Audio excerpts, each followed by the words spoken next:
한 절씩 교독하시겠습니다. 마음으로 우리를 영접하라. 우리는 아무에게도 불의를 행하지 않고 아무에게도 해롭게 하지 않고 아무에게서도 속여 빼앗은 일이 없노라. 내가 이 말을 하는 것은 너희를 정죄하려고 하는 것이 아니라 내가 이전에 말하였거니와 너희가 우리 마음에 있어 함께 죽고 함께 살게 하고자 함이라. 나는 너희를 향하여 담대한 것도 많고 너희를 위하여 자랑하는 것도 많으니 내가 우리의 모든 환난 가운데서도 위로가 가득하고 기쁨이 넘치는도다. 우리가 마게도냐에 이르렀을 때에도 우리 육체가 편하지 못하였고 사방으로 환난을 당하여 밖으로는 다름이요 안으로는 두려움이었노라. 그러나 낙심한 자들을 위로하시는 하나님이 디도가 오므로 우리를 위로하셨으니 그가 온 것뿐 아니요 오직 그가 너희에게서 받은 그 위로로 위로하고 너희의 사모함과 애통함과 나를 위하여 열심 있는 것을 우리에게 보고함으로 나를 더욱 기쁘게 하였느니라. 아멘. 할렐루야. 우리 옆 사람과 잘 오셨습니다. 그렇게 한번 인사하시겠습니다. 잘 오셨습니다. 하나님께서 오늘 또 우리에게 예수 그리스도 안에서 풍성한 은혜를 부어주실 줄로 믿습니다. 오늘 저는 교회의 생명, 성도의 연합이라고 하는 제목으로 함께 하나님의 은혜를 나누고자 합니다. 교회의 생명, 성도의 연합. 생명이라는 단어를 제가 사용했는데 교회는 콘크리트 건물이 아니라 살아 역사하는 생명체이기 때문에 그렇습니다. 이 교회의 생명은 교회의 머리 되시는 예수 그리스도로부터 주어지고 그리고 성도의 연합을 통해서 이 생명이 흘러 넘치는 것입니다. 사도 바울은 고린도 교회 성도들에게 2절 말씀에 보면 마음으로 우리를 영접하라 이렇게 호소하고 있습니다. 우리 2절 말씀 다 같이 한번 읽어볼까요? 고린도 후서 7장 2절입니다. 우리 다 같이 함께 읽겠습니다. 시작.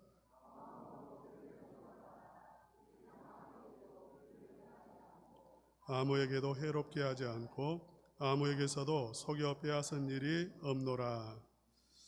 마음으로 우리를 영접하라 라고 했는데 마음으로 영접하라 이 말이 영어 성경에는 make room이라고 되어 있어요. 방을 만들라 그 말이죠.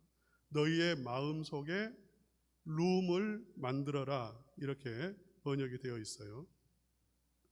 마음의 방을 만들도록 바울을 위해서 고린도 교회 성도들이 마음속에 방을 만들어서 영접하도록 그래서 마음속에서 함께 교제하고 또 방을 만들라는 것은 한두 번 교제하고 끝내는 게 아니라 계속해서 영원히 함께하는 것을 암시하는 것입니다. 그래서 교회라고 하는 것은 어떤 곳이냐면 영원히 함께하는 공동체, 영원히 같이 교제하는 공동체가 바로 교회라고 할 수 있습니다. 사도 바울은 여러분이 고린도 후서 말씀을 쭉 읽어보셨을 텐데 그 고린도 후서 전체의 말씀을 놓고 보면 굉장히 자기의 진심을 고린도 교회 성도들에게 호소하고 있습니다. 자신을 받아달라고 간절히 부탁하고 있습니다. 우리가 방금 읽은 2절 하반절 말씀에서도 고린도 교회 성도들에게 우리는 아무에게도 불의를 행하지 않고 아무에게도 해롭게 하지 않고 아무에게도 속여 빼앗은 일이 없다라고 그렇게 말하면서 간곡하게 자신들을 받아달라고 그렇게 애원하고 있습니다. 여러분 바울이 이렇게까지 하는 이유가 무엇이겠습니까? 여러분이 성경을 읽으시면서 고린도 후서를 보시면서 왜 이렇게까지 바울이 변명을 하고 바울이 호소를 하고 애타게 그렇게 자신들을 받아달라고 그렇게 부르짖는 것일까? 여러분이 아마 궁금하셨을 수도 있겠어요. 여러분이 잘못 생각하면 바울이 마치 자기의 명예를 회복하기 위해서 이렇게 말하는 것처럼 보이고 또 어떻게 보면 바울이 자신의 영향력을 고린도 교회에서 여전히 행사하고 리더십을 갖기 위해서 이렇게 말하는 거 아닌가, 그렇게 오해할 수 있습니다. 사실 바울이 자기의 명예를 회복하고 자기의 자리를 굳히고 리더십을 고린도 교회 안에서 여전히 누리기 위해서 이렇게 말하는 그러한 것이 아니라, 그러한 이유가 아닙니다. 바울이 지금 그렇게 간절히 이렇게 부르짖고 마음의 문을 열고 우리를 영접하라고 마음의 방을 만들라고 하는 이 이유는 바로 성도의 연합을 간절히 사모하기 때문에 그렇습니다. 성도의 연합, 이게 교회의 생명입니다. 그래서 사도 바울이 붙잡고 있는 것은 교회의 생명의 줄을 붙잡고 지금 깨어져 버린 연합을 회복하기 위해서, 교회의 하나됨을 회복하기 위해서 간곡하게 이렇게 부탁하고 있는 것이죠.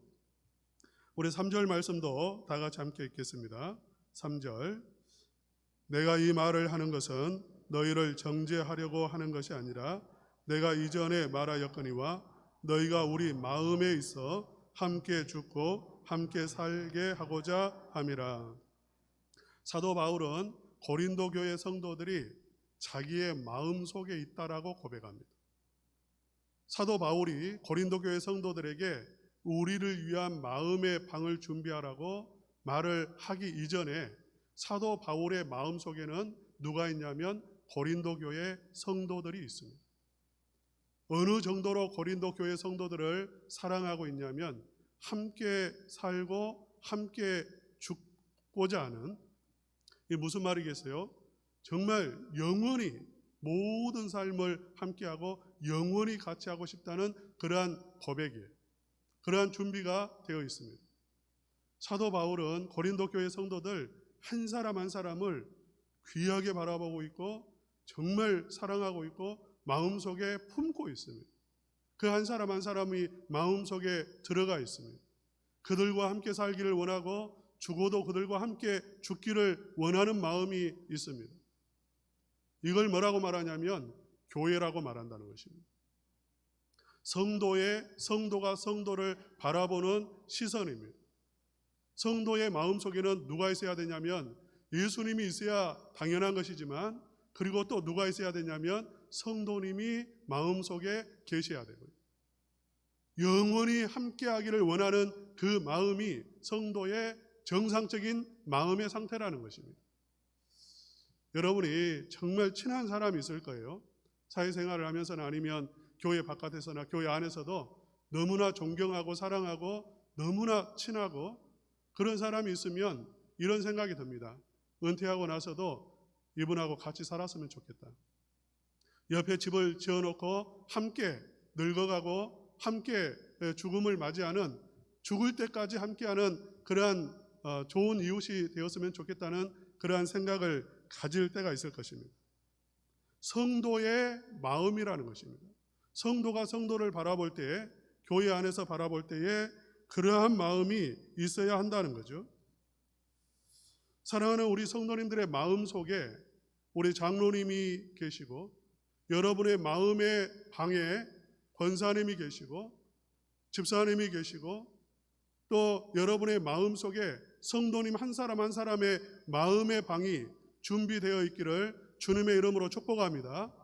이게 아름다운 교회예요. 이게 생명이 넘치는 교회입니다.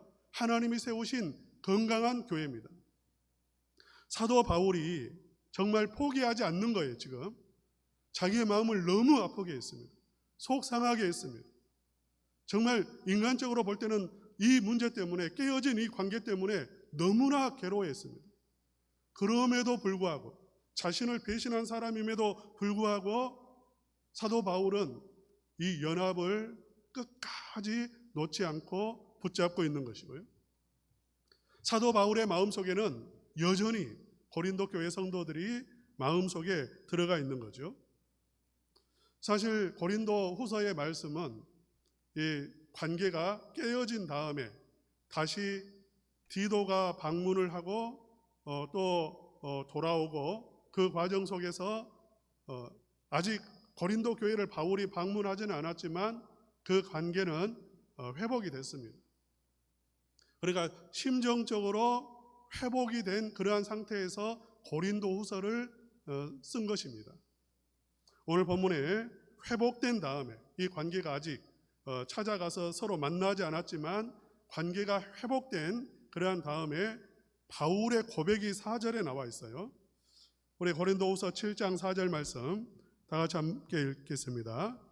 시작. 나는 너희를 향하여 담대한 것도 많고 너희를 위하여 자랑하는 것도 많으니 내가 우리의 모든 환난 가운데서도 위로가 가득하고 기쁨이 넘치는도다. 아멘. 나는 너희를 향하여 담대한 것도 많고 너희를 위하여 자랑하는 것도 많으니 내가 우리의 모든 환난 가운데서도 위로가 가득하고 기쁨이 넘치는도다.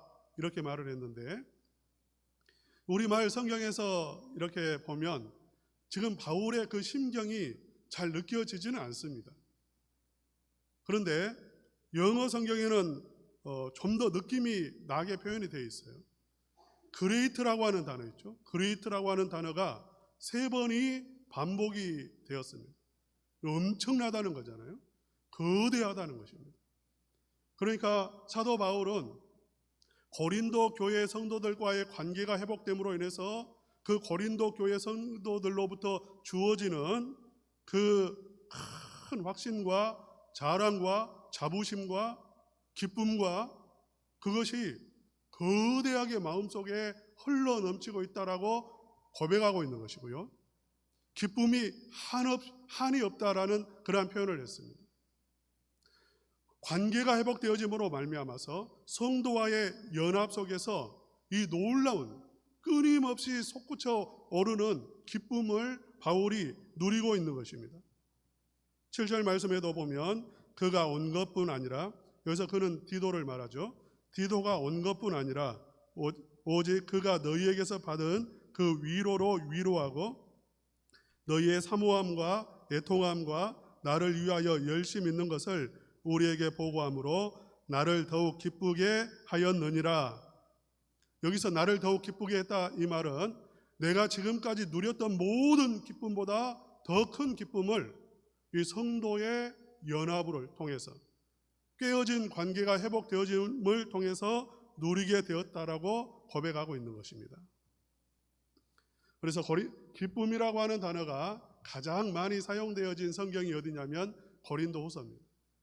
오늘 본문 고린도후서 7장 말씀에서만 기쁨이라고 하는 단어가 몇 번 사용되어졌냐면 총 6번이 사용되어졌습니다. 바울을 보세요. 바울의 모든 기쁨과 위로와 삶의 그 원동력이 어디에서 나오고 있냐면 성도와의 교제를 통해서 흘러나오고 있다는 것입니다. 교회로부터 흘러나오고 있어요.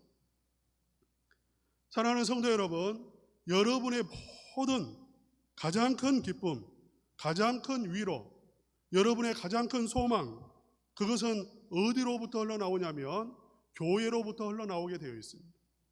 물론 예수 그리스도 안에서 흘러나오는 것이지만 성도와의 교제를 통해서, 연합을 통해서 진정한 연합이 이루어질 때, 성도가 진정으로 하나 되어질 때 거기에는 어마어마한 그야말로 그레이트한 그러한 위로가 있고 감동이 있고 소망이 있고 능력이 흘러나오고 거기에서는 기쁨이 솟구쳐 오른다는 것입니다. 할렐루야. 이러한 위로와 기쁨과 은혜를 누리시는 우리 첨단원광교회 성도님들 되시기를 주님의 이름으로 축복합니다. 지난 수요일에 시편 133편 말씀을 우리가 들었는데요. 시편 133편 첫 구절이 형제가 연합하여 동거함이 어찌 그리 선하고 아름다운고, 그렇게 시작하죠. 형제가 연합하여 동거함, 이것은 성도의 연합을 의미하고 있습니다. 성도가 연합할 때, 성도가 서로를 진정으로 사랑하고 귀하게 바라보고 정말 성도 한 사람 한 사람을 아끼고 섬기고 하나가 되어질 때 거기는 엄청난 은혜가 임하고 위로가 임하는데, 다윗은 이렇게 고백했어요. 어찌 그리 선하고 아름다운 것. 어찌 그리 선하다, 그 말은 최상급 표현입니다. 이보다 더 좋은 것은 없다, 그 말입니다. 이 세상에 이보다 더 큰 기쁨은 없다는 거예요. 여러분이 기쁨을 누릴 때가 많이 있죠. 여러분이 승진할 때 기쁨을 누립니다. 여러분의 자녀들이 잘 될 때 기쁨을 누립니다. 물질이 들어올 때 여러분이 기쁨을 누립니다. 그러나 그러한 기쁨은 잠시 누리는 기쁨이에요. 지금 성도의 교제와 성도의 하나됨을 통해서 누리는 기쁨은 이것과는 비교할 수 없다는 것입니다. 그러한 기쁨과는 비교할 수 없는 영원한 기쁨을, 위로를, 힘을 거기에서 얻게 되어진다는 것을 말씀을 하고 있는 거죠. 사랑하는 성도 여러분, 우리 첨단 은광교회 성도님들이 그래서 이 기쁨, 이 소망, 이 놀라운 능력을 힘입기 위해서 우리는 하나 되어야 할 줄로 믿습니다. 우리가 힘써야 될 부분이에요. 왜? 이건 교회의 생명이기 때문에. 성도의 연합이 깨지면 교회의 생명이 깨져버린단 말이에요. 성도의 연합이 깨지면 거기에서는 하나님의 복을 누릴 수 없다는 것입니다. 그렇기 때문에 우리가 포기하지 않아야 될 것입니다. 내 기분이 나쁘다고 포기하면 되는 게 아니에요. 왜? 그걸 포기하는 순간 내가 누릴 수 있는 모든 것을 잃어버릴 수 있기 때문에 그렇습니다. 교회에서 가장 악한 것이 있다면 교회를 깨트리는 것입니다. 분열시키는 거 있죠. 교회를 분열시키는 것. 하나님의 마음을 가장 아프게 하는 것이고요. 성도의 마음을 가장 아프게 하는 게 바로 편을 나누고 분열시키고, 이건 사단이 하는 일이에요. 제가 교회를 개척하면서 얼마나 사람이 귀합니까? 저는 저희 가족만 이렇게 처음 시작을 했기 때문에 설교하려고 하면 저희 아내 한 사람 앉아 있을 때도 있고 저희 애들 2명 앉아 있을 때도 있어요. 설교하려고 섰는데 저희 가족밖에 없을 때, 여러분 참 그거 쉽지 않습니다. 아무도 이렇게 그 감정의 그 변화가 없네요. 정말 쉽지 않는 일이에요, 이게. 한 사람 한 사람이 너무나 귀한 사람이죠. 그런데 간혹 이런 분들이 있어요. 와가지고 제가 목사님 오른팔 해드리겠습니다. 제가 오른팔 해드리겠습니다. 이런 분들이 있어요. 저는 그런 분들에게 그래요. 예배 잘 들으십시오. 우리 교회는 오른팔, 왼팔 없습니다. 예배 잘 들으십시오. 제가 교회 안에 그런 분들이 있어요. 뒤에서 험담하고 분열시키고 편가르고 파당을 만들고, 교회가 귀하고 성도 한 사람이 얼마나 귀합니까마는 저 그런 분들한테는 반드시 말합니다. 참 경고해요. 그러지 마시라고. 몇 번에서 안 들으면 교회에서 내보냅니다. 그런 것은 용납할 수가 없어요. 교회에서 용납해서는 안 돼요. 민수기서 16장 31절에 보면 이런 말씀이 나옵니다. 민수기서 16장 31절 말씀. 그가 이 모든 말을 마치자마자 그들이 섰던 땅바닥이 갈라지니라. 땅이 그 입을 열어 그들과 그들의 집과 고라에게 속한 모든 사람과 그들의 재물을 삼키매 그들과 그의 모든 재물이 산채로 스올에 빠지며 땅이 그 위에 덮이니 그들이 회중 가운데서 망하니라. 하나님이 가장 싫어하는 공동체를 분열시키는 거예요. 파괴시키는 거예요. 고라가 그랬죠. 고라가 출애굽 시대에 하나님은 이 고라를 두고 보시지 않았어요. 하나님은 바로 심판해 버렸어요. 땅이 갈라졌어요. 그 순간에 땅이 갈라져서 그의 집과 그의 그가 사용했던 그 모든 것까지도 다 그 땅에 삼키게 만들어 버리셨습니다. 왜냐하면 이 교회의 하나됨은 교회의 생명이기 때문에 성도는 이것을 지키기 위해서 힘써야 하는 거죠. 회개하고 돌아서야 되는데 회개하고 돌아서지 않는 경우가 너무나 많죠. 고린도후서 7장 8절 말씀 제가 읽겠습니다. 그러므로 내가 편지로 너희를 근심하게 한 것을 후회하였으나 지금은 후회하지 아니함은 그 편지가 너희로 잠시만 근심하게 한 줄을 알미라. 사도 바울이 편지로 회개를 촉구했습니다. 편을 나누고 파당을 짓고 그렇게 하는 사람들, 그리고 거기에 동조하는 고린도 교회 성도들에게 편지를 보내었어요. 잘못됐다는 것입니다. 회개하라고 촉구했습니다. 근심했다 그 말은요, 무엇이냐면 엄청나게 상처를 받았다 그 말이에요. 사실 그렇지 않습니까? 바른 말을 하면 사실 상처받습니다. 우리가 그렇잖아요. 교회 안에서 목사가 바른 말을 하면 상처받는 성도들이 많아요. 쉽지 않다 말입니다. 우리 9절은 다 같이 한번 읽어보겠습니다. 9절 말씀 다 같이 읽겠습니다. 시작. 내가 지금 기뻐함은 너희로 근심하게 한 까닭이 아니요 도리어 너희가 근심함으로 회개함에 이른 까닭이라. 너희가 하나님의 뜻대로 근심하게 된 것은 우리에게서 아무 해도 받지 않게 하려 함이라. 고린도 교회 성도들은 굉장히 상처를 받았습니다. 편지로 인해서 마음에 근심을 했어요. 자기들의 잘못을 발견을 한 거죠. 그런데 잘못되었다는 것을 인정하는 것은 너무나 어려운 일이었어요. 관점을 바꾼다는 게 쉽지 않습니다. 우리가 교회 안에서 성도들을 바라보는 관점이 있습니다. 교회를 바라보는 관점이 있어요. 이걸 바꾸는 것은 쉽지 않아요. 굉장히 힘들어요. 여러분이 지금 장로님을 바라보시고 저를 바라보시고 성도님들을 바라보시는 관점이 있을 텐데 그 마음을 바꾼다는 것은 결코 쉽지 않다는 것입니다. 고린도 교회 성도들은 율법이라고 하는 안경을 가지고 바울을 바라보는 사람들이 있었습니다. 바울 사도를 율법을 쓰고 구약의 율법을 가지고 바울을 바라보는 거예요. 이렇게 바라보면 바울은 이단입니다. 바울의 복음은 많이 잘못됐어요. 그래서 그들은 이렇게 말했습니다. 예수님을 믿는 것 맞고 예수님을 믿음으로 구원받는 것 맞지만 할례를 받아야 된다. 할례도 행해야 된다. 이렇게 가르쳤어요. 그러니까 바울이라고 하는 사람은 부족한 사람인 거죠. 율법의 관점에서 보면 한없이 부족한, 뭔가 지금 맞지 않는 그런 사람이에요. 고린도 교회 안에는 율법을 가지고 바라볼 뿐만 아니라 또 그리스와 헬라 철학 있죠.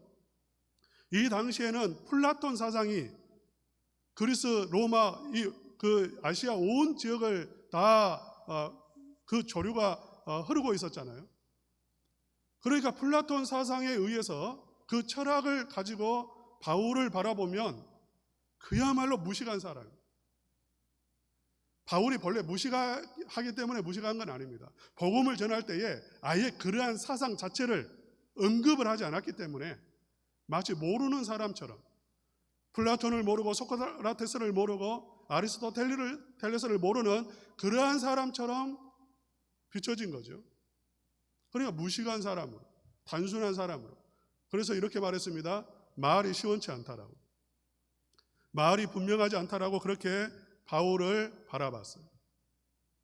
또 고린도 교회 성도들은 이 고린도라고 하는 도시가 그야말로 화려한 도시입니다. 아주 패션에서 최고 앞서가는 도시예요. 모든 문명이 앞서간 이 도시에서 바라볼 때 바울은 한참 시대에 뒤떨어진 그러한 사람, 초원스럽단 말이죠. 여러분, 얼마나 그런 게 중요합니까? 우리가 살아가는 데 있어서 그 시대에 발을 맞춘다는 것, 그 철학의 조류를 잘 파악하고 있다는 것, 얼마나 중요한 문제예요. 그런데 딱 그러한 관점으로 바라봤을 때에 바울은 너무나 부족했고 받아들일 수 없는 사람이었다는 거죠. 어떤 사람이 잡초는 없다라는 책을 썼는데 그 책 내용 가운데 이런 이야기가 있습니다. 세상에 잡초는 없어요. 다 이름을 가지고 있습니다. 다 나름대로 사연이 있습니다. 아름다운 그러한 꽃들이에요. 식물들이죠. 어느 날 이제 농사를 지은 지 얼마 안 된 그 새내기 농부가 밭에 가봤더니 뭔 잡초가 이렇게 많이 자라져 있어요. 그래서 마늘을 심기 위해서 그 잡초를 싹 뽑아버렸습니다. 싹 뽑아가지고 다 그냥 한 대 모아가지고 썩혀버렸어요. 나중에 봤더니 그게 아주 귀한 약초였어요. 아주 좋은 거였어요. 자기 눈에 모르니까 그냥 싹 뽑아버린 거예요. 여러분, 우리가 우리의 관점으로 사람을 바라보면, 우리의 관점으로, 내 관점으로, 이 세상적인 관점으로 바라보면 이 자리에 내 마음에 드는 사람은 한 사람도 없어요. 다 뽑아내야 될 사람밖에 없을 수 있어요. 교회 안에서는 하나님의 은혜의 관점에서 바라봐야 할 줄로 믿습니다. 하나님의 은혜의 관점에서 바라봐야 돼요. 우리는 오직 하나님 안에서, 그리스도의 사랑 안에서 바라봐야 되죠. 형제 자매를 바라봐야 되는 것입니다. 제가 부교역자로 있을 때, 광주 운광교회 부교역자로 있을 때, 부교역자들이 그 당시만 해도 한 7, 8명 남자들만 됐던 것 같아요. 여전도사님이 하루는 저에게 이런 말을 해요. 어제 새벽에 내가 기도를 했는데 하나님께서 우리 부교역자님들을 얼마나 사랑하시는지 그 마음을 부어주시는데 눈에 넣어도 안 아픈 그러한 그렇게 귀한 사람들이라는 것을 마음속에 부어주셨다는 거예요. 여러분, 정말 여러분 손자들 볼 때, 손녀들 볼 때 장로님 정말 눈에 넣어도, 아무리 눈에 넣고 있어도 안 아프죠. 지루하지가 않잖아요. 그렇게 좋잖아요. 여러분, 하나님이 우리를 보실 때 그렇게 아름답게 보시고 좋아하시고 귀하게 보신다고 난 말이죠. 분명히 말은 안 했지만 그 전도사님이 이런 생각을 하고 기도했을 겁니다. 지금 다 부교역자들 목회 이제 초년생들이고 부족한 게 너무 많이 보였을 거예요. 이분은 이것이 부족하고 저분은 저것이 부족하고 과연 목회를 할 수 있을까 그런 생각도 들고, 그래서 아마 그 교역자들을 위해서 기도했을 거라고, 부족한 것이 보이니까. 그런데 하나님은 그 정말 얼마나 사랑하시는지, 귀하게 보시는지 그 마음을 부어주신 거예요. 사랑하는 성도 여러분, 우리가 다 부족하고 연약하지만 하나님이 보실 때에는 다 귀한 사람들인 줄로 믿으시기를 축복합니다. 하나님이 보실 때에는요, 한 사람도 놓을 사람이 없어요. 한 사람도, 이 자리에 있는 한 사람도 하나님이 보실 때에는 포기할 수 있는 사람이 없습니다. 할렐루야. 하나님의 은혜 안에서 서로를 바라볼 수 있어야 되죠. 바울의 입장에서 고린도 교회 성도들은 정말 배신한 사람들이에요. 자신을, 자기가 교회를 세웠고 전도했고 양육했고 가르쳤고 자기의 모든 것을 다 바친 그러한 사람들이 고린도 교회 성도들입니다. 그럼에도 불구하고 이 바울에게 추천서를 요구하고 사도인 증거를 대라고 하고 이렇게 말을 했잖아요. 배척을 하고. 바울의 마음속에는 고린도 교회 성도들이 있는데 바울의 그 고린도 교회 성도들은 바울을 배척했어요. 아버지 같은 사람인데 바울에게 문을 닫아버렸습니다. 바울이 그럼에도 불구하고 섭섭하다는 말을 하지 않아요. 왜? 바울이 그렇게 섭섭하다고 말하지 않는 이유는 무엇이냐면 귀한 사람들이기 때문에 그렇습니다. 할렐루야. 하나님의 은혜를 받은 사람들이기 때문에 그래요. 사랑하는 성도 여러분, 1년에 한 번 이 교회에 나오신 분이 있을 수 있습니다. 그저 교회에 왔다 갔다 하시는 분이 있을 수 있습니다. 우리가 귀하게 봐야 돼요. 하나님의 은혜 없이는 그마저도 나올 수가 없습니다. 하나님의 은혜가 얼마나 귀합니까? 예수 그리스도의 은혜가 얼마나 귀합니까? 우리에게 은혜 주시기 위해서 십자가를 지셨잖아요. 하나님의 자리를 내려놓으셨잖아요. 하나님의 보좌를 내려놓으시고 이 세상에 오셨지 않습니까? 우리에게 은혜 주시기 위해서.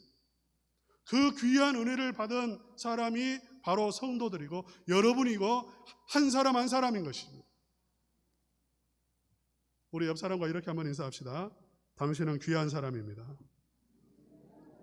하나님의 눈에 넣어도 아프지 않을 귀한 사람입니다. 할렐루야. 우리는 이렇게 귀한 사람들을 외모로 평가할 때가 너무 많습니다. 심리학적으로 이런 말이 있어요. 사람을 딱 보면 5초 만에 그 사람이 딱 스캔이 되고 평가된다고. 안 보는 것 같아도 사람들이 다 이렇게 지나가면서도 사람 다 봅니다. 그리고 다 머릿속에 이렇게 계산기가 돌아가요. 저 사람 어떻겠다, 이 사람은 어떻겠다, 평가가 되는 거예요. 그런데 그 평가가 5초 만에 이루어진다는 것입니다. 외모로 평가하는 거죠. 말로, 표정으로, 제스처로 평가가 되는 거예요. 여러분, 교회 안에서도 이렇게 평가하기가 쉽습니다. 얼굴 보고 평가하고요, 옷 입고 있는 것 보고 평가하고요, 가진 재산 가지고 평가하고요. 우리는 쉽게 사람을 그렇게 평가해요. 어떻게 사람을 그렇게 평가할 수 있습니까? 그의 지나온 삶의 내력을 보지 않고 어떻게 그 사람을 알 수가 있어요? 우리는 너무나 쉽게 교회 안에서마저, 성도마저도 그리스도의 사랑의 눈으로 바라보지 못하고 그냥 나타나는 것만 바라보면서 평가한다고요. 교회 안에서 비교 의식을 가지고 바라봅니다. 끊임없이 비교하는 거예요. 무슨 옷을 입었는지 비교하고, 어떤 직분을 비교하고요. 끊임없이 세상적인 잣대, 나의 그 잣대를 가지고 비교하는 거예요. 그래서 자기보다 조금 낮으면 교만에 빠져요. 우월감에 빠지죠. 자기가 조금 못하다 싶으면 열등감에 빠져버려요. 직분이 좀, 아니면 좀 이렇게 어떤 조건이 조금 자기보다 낫다 싶으면 그냥 열등감을 가지고 살아가는 거예요. 교회 생활을 하는 거예요. 이 두 가지, 열등감이나 교만이나 가장 무서운 겁니다. 모든 신학자들, 기독교 사상가들이 가장 무서운 범죄를 무엇으로 일본에 두냐면 간음이 아니에요. 살인도 아닙니다. 가장 성도가 저지르는 무서운 죄는 교만입니다. 교만. 교회 안에서 교만한 거 있죠. 이 병 고치기가 쉽지 않아요. 열등감도 고치기가 쉽지 않아요. 열등감에 빠진 사람은요, 조직을 깨버려요. 교만도 마찬가지입니다. 굉장히 무서운 거예요. 이 두 가지는 다 하나님을 인정하지 않는 거예요. 그래서 무서운 죄입니다. 굉장히 무서운 죄예요. 그런데 교만과 이 열등감이 어디에서 나오냐면 비교 의식에서 나옵니다. 비교하는 데서 나와요. 끊임없이 성도들이 교회 안에서 마저도 그냥 외적으로 판단하고 비교 의식을 가지고 그렇게 바라보고요. 비교 의식한다는 것은 성도를 성도로 보지 않고 그리스도 안에서 한 형제로 보지 않고 경쟁 상대로 보는 거예요. 내 경쟁 상대로 본단 말이에요.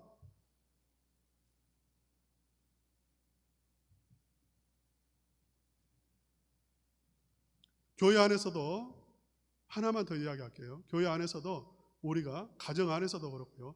정답을 가지고 바라보기가 쉽습니다. 정답. 이게 기준이죠. 절대적인 기준이라고 생각하는 거예요. 그래서 이렇게 말합니다. 가정 안에서도 남편이 돼가지고 왜 그래? 아내가 돼가지고 왜 그래? 이런 말을 많이 해요. 남편은 이러해야 된다는 딱 기준이 있는 거죠. 거기에 못 미치니까 당신은 남편 자격이 없다 그 말이에요. 답을 가지고 말하는 거예요. 장로님이 왜 그래? 목사님이 왜 그래? 그건 답을 가지고, 목사는 이래야 된다는 답을 가지고 바라보고 평가하는 거죠. 이런 답을 가지고 바라보면은요, 마음에 드는 목사 없습니다. 마음에 드는 장로님도 없습니다. 마음에 드는 남편도 없습니다. 아내도 없습니다. 왜? 다 100점이 안 되니까요. 여러분, 이 세상에 100점짜리가 어디가 있어요? 다 부족하죠. 연약한 자들입니다. 사랑하는 성도 여러분, 정말 이 관점을 바꾼다는 것은 쉬운 일이 아니에요. 하지만 교회가 하나 되기 위해서, 교회의 생명을 지키기 위해서 우리는 그리스도 안에서 이 은혜를 누려야 되고 관점을 변화시켜야 될 줄로 믿습니다. 오직 하나님의 은혜로 가능합니다. 사도 바울, 사도들이 성령을 받기 이전에 서로를 어떻게 바라봤냐면 경쟁 상도로 바라봤어요. 경쟁하는 상대였습니다. 서로 누가 높으냐 그거 가지고 싸웠습니다. 성령이 임하신 다음에 그들은 경쟁 상대로 바라보지 않고 한 형제 자매로 바라보게 되어진 줄로 믿습니다. 우리 첨단 은광교회가 성령 충만한 교회가 되어서 서로를 진심으로 아끼고 귀하게 바라보고 천하보다 귀한 영혼으로 사모하고 정말 하나님의 이름을 같이 부르는 것만 해도 너무나 감격할 수 있는 그러한 교회 되어지실 수 있기를 주님의 이름으로 축복합니다.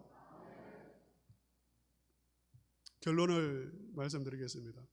아바타라는 영화를 보셨는지 모르겠는데 그 영화 마지막 부분에 보면은요 이런 내용이 있습니다. 한 그 여주인공이 죽었는데 그 이제 사람들이 거기에 둘러싸여 있고 막 뭐라고 주문을 해오는데 전 세계 막 그 숲에 있는 모든 식물이 막 연결이 돼가지고 신비한 힘을 이렇게 거기에서 신비한 힘이 나와서 죽은 사람을 살리는 그러한 죽은 사람이 일어나는 그 내용이 있어요. 이건 범신론적인 것입니다. 우리가 받아들일 수 없는 거죠, 절대로. 이런 일은 있을 수도 없고 이것을 받아들이면 안 되는 것입니다. 그러나 성도가 연합하여 함께할 때 거기에는 신비한 하나님의 은혜와 능력이 임하는 줄로 믿습니다. 거기에는 진정한 치유와 회복이 일어납니다. 할렐루야. 여러분의 마음속에 목사를 위한 방을 만드시기를 축복합니다. 장로님을 위한 방을 만드시기를 축복합니다. 아멘 소리가 작은 것 보니까 별로 관심이 싫어요. 저의 마음속에는 성도님이 계시고 우리 장로님들, 권사님들, 집사님들 마음속에는 우리 성도님 한 사람 한 사람을 위한 방이 있고 그래서 우리가 비대면으로 또 지금 있는 경우가 많이 있지만 우리가 몸은 헤어져 있지만 마음속에는 끊임없이 하나님 안에서 함께하고 위하여 기도하고 서로를 귀하게 바라보고 존귀하게 여기고 사랑함으로 말미암아서 영적으로 하나 되어져서 놀라운 은혜와 능력을 맛보고 기쁨을 맛보는 첨단 은광교회 또 성도님들 되시기를 주님의 이름으로 축복합니다.